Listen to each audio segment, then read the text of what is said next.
Hi, I'm Joe Freeman. This is Mike Richman. We're with the Oregonian and Oregon Live. We're coming to you from the Moda Center, where we have just finished 3 hours of media day interviews. Always kind of a return to school feel at these things. But unlike last year at this time when the team was talking about deep playoff runs and high expectations, it was a much more subdued, almost humble feel today. Not a lot of talk about individual or team expectations and goals and anything like that. Almost a return to form, if you will, to 2 years ago when this team had no expectations.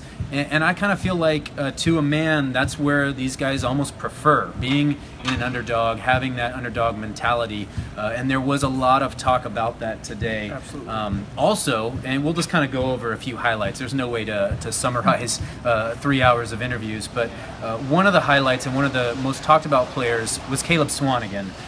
The rookie power forward, apparently behind the scenes in off-season pickup games and workouts, has really impressed his teammates. Multiple people mentioned that he was the guy that stood out most from a surprise or impressive standpoint. He pledged to bring energy, constant effort. Other guys kind of touted his toughness, his rebounding, his tenacity, and multiple people said, yes, he can play day one. Now what that role will look like, I don't know, because there's not a lot up for grabs this year. But if there is a spot up for grabs, it's power forward. Not only is that kind of spot was in flux heading into the season, but now Noah Vonleh, he injured his right shoulder about 2 or 3 weeks ago. He called it a slight strain. He said he just got hit while they were playing 5-on-5 pickup here in Portland. And he said he's going to be out for another 4 to 5 weeks. So that would put him probably the first week in November, maybe, by the time he's back and playing basketball, which means that power forward spot's going to be wide open, which a rookie like Caleb Swanigan, who's been impressing people, could maybe not start day one. It didn't seem like when Terry Stotts was talking about either Swanigan or his fellow rookie Zach Collins that those guys are going to be penciled in for early big minutes, but there could be opportunities there, and Vonleh's health situation makes it one of the, at least a possibility. Yeah, other guys in contention, obviously Al-Farouq Aminu, who has started in the past, Mo Harkless at the 3, Evan Turner at the 3, Ed Davis threw his name in the hat today. He pretty much said his goal is, I want to start. He sees an opening at the 4 and he wants to take it.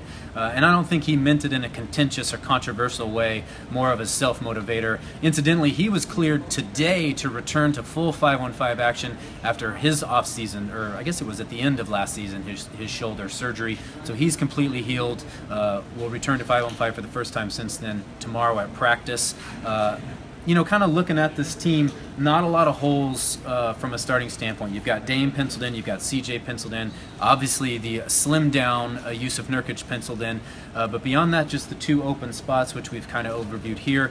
I kind of get the sense that Evan Turner is kind of the leading contender for that spot at 3, based upon the different things that Stotts and Olshey said, and other guys. It seems like he kind of has a better role and a better feel playing alongside Dame and CJ, which multiple people talked about, including him.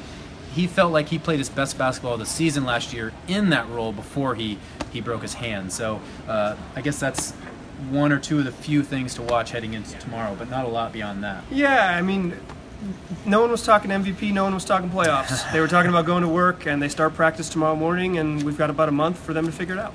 So we'll talk to you when is the first preseason game? October 3rd. There you go. We got FanFest on the 1st, 1 p.m. at the Moda Center. First preseason game October 3rd. We will talk to you, if not before then, after that.